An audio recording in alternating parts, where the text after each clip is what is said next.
My daughter is joining the company, so I need you to resign. Today is your last day." Those were the unexpected words I heard from the president on the morning of the 15th. I was completely taken aback, unable to find the words to respond. The 15th was the day we usually paid our suppliers, and while some payments were done through bank transfers for our long-term suppliers, I'd also made direct payments and personally visited some of them as a courtesy. "You look like you can leave right away. I'll give you the day off, just for you, so you should leave quickly," the president added. He practically pushed me out of the office, and the door closed with a sharp snap right in front of me. I stood there in shock, not knowing where to begin or how to argue my case. My name is Julie. I joined this family-owned paving company straight out of high school and have worked here as a clerical worker for 11 years until just now. The company had around 35 employees, and when the current chairman was still the president, the workplace atmosphere was wonderful. It was a comfortable place to work. The chairman, now retired, used to closely collaborate with the younger employees, and his wife, Olivia, would come in daily to assist with various tasks until he was hospitalized. Their daughter, Maria, was skilled in both fieldwork and office tasks, and her husband was the site manager, respected and trusted by all the on-site employees. Even though they were the founding family, they never acted superior or looked down on us employees. It would have been wonderful if this enjoyable and smooth-running company life had continued, but reality had other plans.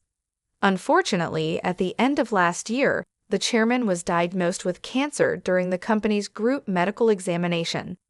Due to his health condition, he decided to retire as president and appointed Maria's husband, the site manager, as the next president. Both the employees and I fully supported this decision.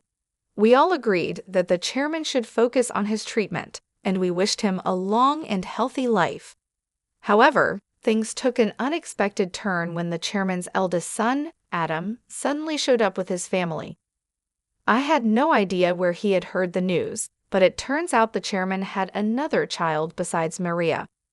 This other child was Adam, who had been disowned about 27 years ago, and I had never known anything about it. According to the senior employees, Adam had been quite a troublemaker in his youth. He frequently got into trouble with the police, and every time something happened, the chairman and his wife, Olivia, would have to go and apologize for his behavior. After dropping out of high school, Adam got involved in multi-level marketing schemes and fraudulent activities, which eventually led the chairman to make the difficult decision to disown him. Despite being estranged from the family for a long time, Adam suddenly reappeared one day, pleading with his father, "Dad, I've realized my mistakes. Please forgive me." I was stunned to witness this unfold in our small company, where the president's office and the clerical room were essentially the same space. Adam expressed a strong desire to reconcile with his father and to work in the company, but given his troubled past, it was hard for anyone to believe in his sincerity. The chairman, deeply moved by Adam's plea, apologized to everyone in the company and asked, "I know about Adam's past, but I ask you to give him another chance." Maria and the senior employees, who were well aware of Adam's history of trouble, couldn't fully embrace the idea, but they also couldn't turn down the chairman's heartfelt request. So Adam and his family moved into the annex of the chairman's house. Adam became an employee of the company, and his wife took on household duties. I only saw their daughter once when she visited the company. She seemed to be a college student. The chairman truly believed that Adam had changed for the better after facing many hardships in life. Olivia was overjoyed to have her son back and often talked about how they would rebuild the company together as a family. However, problems soon began to surface. Adam insisted, "I'm the eldest son, so I should be the next president," which created tension between him, Maria, and the site manager. Although Adam tried to appear hardworking in front of the chairman, the truth was that he did very little. He frequently made demeaning remarks like, "Physical labor is for the workers," and "You're all just worker ants. Work silently." Naturally, his attitude made him very unpopular among the employees. Some of the younger workers even went directly to the chairman, saying, "I can't work under these conditions." Despite this, both the chairman and Olivia pleaded with everyone, saying, "We will talk to Adam about this. Please try to see the bigger picture." Unfortunately, due to stress or other reasons, the chairman's cancer suddenly worsened, and he was hospitalized 5 months ago. During this time, Adam made a bold declaration. "I am the president," Adam declared, despite many employees advising the chairman and Olivia to stick with their original plan of appointing the site manager as president. However, in the end, they chose Adam, their biological son, over their daughter's husband. This decision stirred up quite a bit of grumbling among the employees, who felt the chairman and Olivia were either blinded by parental love or losing their sharp judgment as they aged. The once harmonious atmosphere of the company became tense and uncomfortable. Tensions were high, and it was clear that the decision had caused a rift. Maria and the site manager, her husband, began working behind the scenes to keep the company running smoothly. This left me handling all the administrative tasks alone, a job that was once shared among Olivia, Maria, and me. Now, I often found myself working overtime, sometimes leaving so late that the date had already changed by the time I got home. Meanwhile, Adam seemed to have no interest in the responsibilities of running the company. He treated administrative duties as if they were effortless, spending his days at hostess bars, betting on horses, or gambling. My relationship with Adam, the new president, took a serious downturn over an issue with expenses.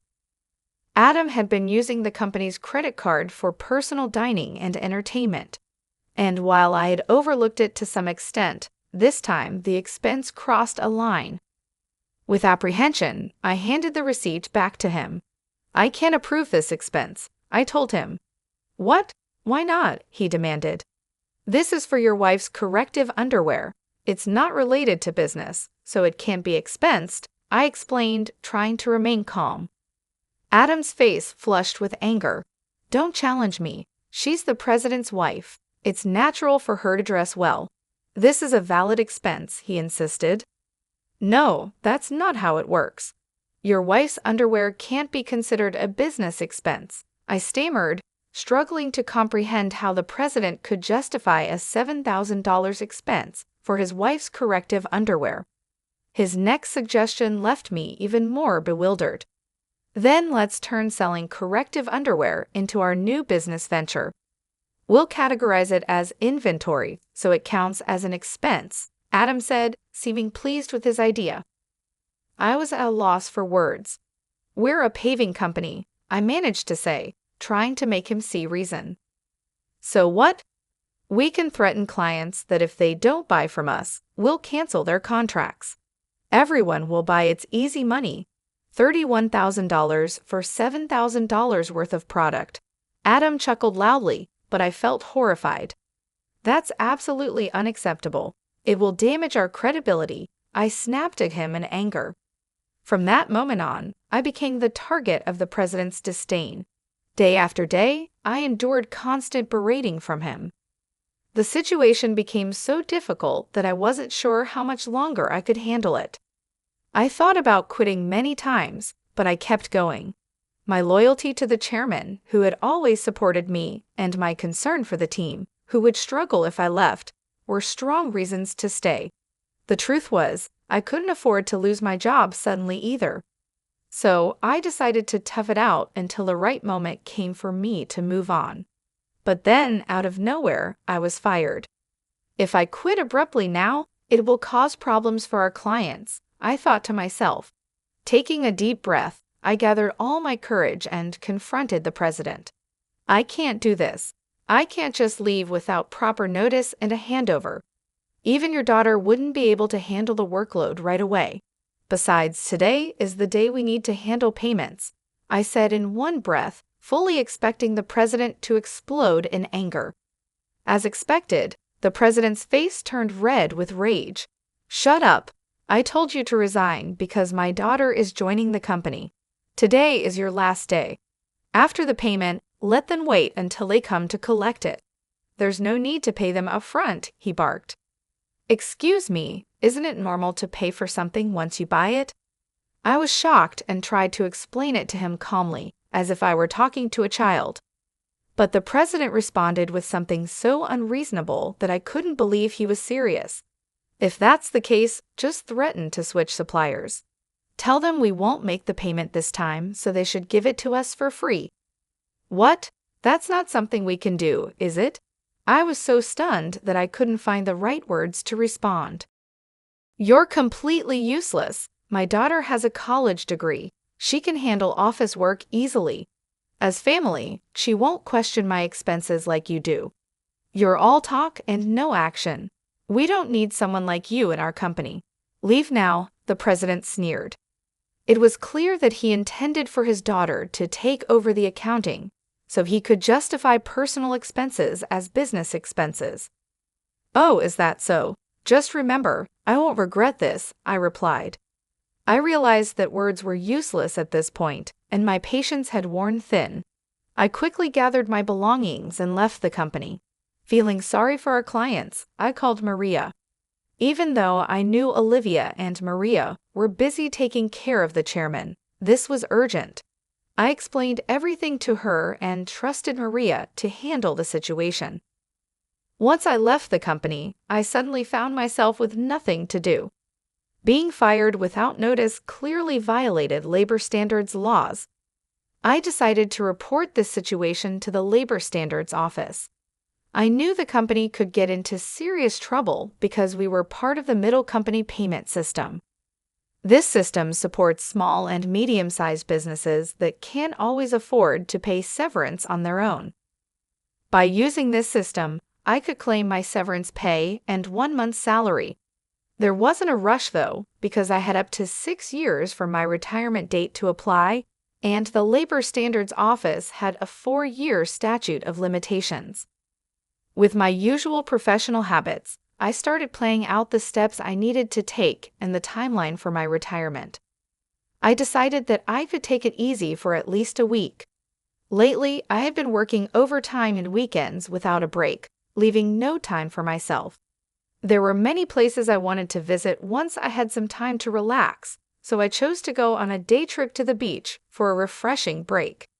After enjoying a peaceful day at the beach, I checked my phone, which I had left in a locker. I found several missed calls, emails, and voicemails waiting for me. One email from Maria caught my attention. It said, "The payment process went smoothly. Everything is in order."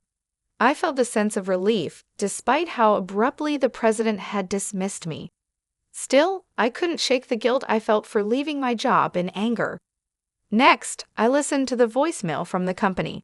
It was the president's panicked voice saying, "Hey, what's going on? They're saying I'm not the real president. Did you know about this? Explain yourself." I couldn't help but chuckle at his sudden realization.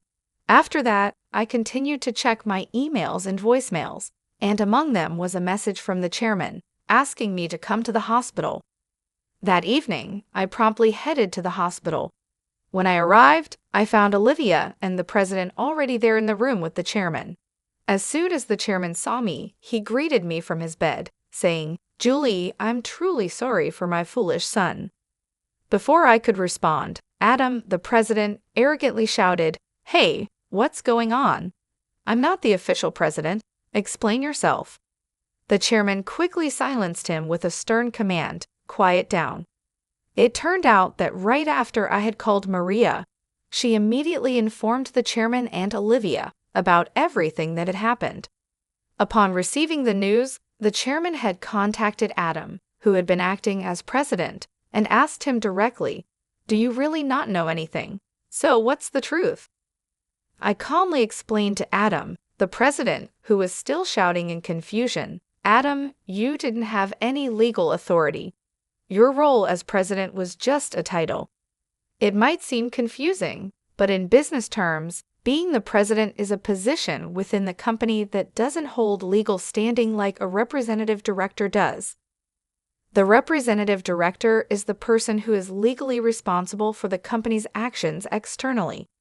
It's a more formal role that requires specific legal procedures to change. I continued, while the title of president can be changed informally within the company, changing the representative director involves complex legal processes. That's why your position didn't carry the legal weight you thought it did. 5 months ago, when Adam was appointed as president, there was strong opposition from Maria, the site manager, and some veteran employees. That's when I proposed a strategy. Adam would be a figurehead president, while the chairman remained the legally responsible representative director. As someone familiar with company procedures and laws, I knew how complicated these things could get. Under my plan, if Adam showed genuine dedication and won over the employees, we would then start the legal process to formalize his presidency. However, if Adam failed to prove himself fit for the role, our backup plan was to either remove him or even consider closing the company, while Maria and the site manager prepared to start a new venture. Maria doubted Adam's ability to change, but the chairman and Olivia continued to believe in him until he unfairly dismissed me. That seemed to wake them up to his shortcomings. If you want to be a leader, you need to learn to take care of your employees. I've told you this many times, the chairman emphasized. Adam retorted, "It's not a big deal, right? Can't we just handle the procedures now?" "No, it's not possible," the chairman explained. "Our company offers stocks to employees who want them, and many of them own shares. Julie owns 20%, making her a major shareholder. We can't ignore her views, and other shareholders won't support you either." As the reality of the situation started to sink in, Adam's face paled. "What? I don't have any shares." "None?" he stammered. "I plan to pass on my shares to you once you proved yourself as president. But I'm deeply disappointed in you. Were you only interested in my wealth, thinking I didn't have much time left?" the chairman said, slumping in despair. Olivia remained silent, visibly upset. Defiantly, Adam responded, "Well, I'm the eldest son. What's wrong with taking what's rightfully mine? The company belongs to me." "I can't forgive you anymore," I said firmly. The chairman bears full responsibility as the representative director of this company. Moreover, as a shareholder, I have the right to call for a shareholders' meeting and propose your removal. I made my stance clear. The president's face drained of color as he realized the seriousness of the situation. "You mean I could be fired?" he stammered. "Adam, you were just a clerk," I replied. "Julie is right. At this point, no one will support you," Olivia interjected, her voice full of concern. She then turned to me, "Julie, I owe you a sincere apology. I regret the trouble caused because of my love for my son. Please tell me what you'd like to do." I confronted the president directly. "Mr. President, I no longer wish to work under your leadership, so I am resigning immediately. However, I expect to receive my severance pay along with 1 month's salary, including unpaid overtime and holiday pay. As a shareholder, I will also take action through the Labor Standards Office to remove anyone who is harmful to the company." As I spoke calmly, I noticed the president's complexion shift from pale to completely white. I continued, informing them that Maria had been actively visiting clients and successfully promoting our new company. Many clients had already decided to switch from our current company to the new one, and most of our employees were planning to follow suit. "That's impossible. I'll sue you," the president threatened, his voice cracking with desperation. But before he could say anything more, the chairman intervened firmly, cutting him off. "I am the representative director. You have no such authority," the chairman declared firmly. The president collapsed to his knees, and I felt a mix of emotions: regret, disappointment, and a strange sense of closure. "Mr. President, it's unfortunate that things had to end this way. If you had changed your approach when you returned, things might have turned out differently. There were plenty of opportunities for understanding if you had made an effort to learn and adapt," I said, trying to convey the missed chances. Ultimately, it was the president who squandered those opportunities, a classic case of reaping what you sow. In the aftermath, the chairman made the difficult decision to shut down the company, leaving Adam unemployed. The president's wife tried to sell the corrective underwear, but her efforts didn't succeed. They faced legal issues due to their aggressive sales tactics and were eventually arrested for their involvement in a pyramid scheme. When Maria returned to her parents' home, she found boxes of unsold underwear left behind. As for their daughter, she found employment elsewhere, although I'm not sure where exactly. As for me, I'm now happily working at the new company started by Maria and the site manager.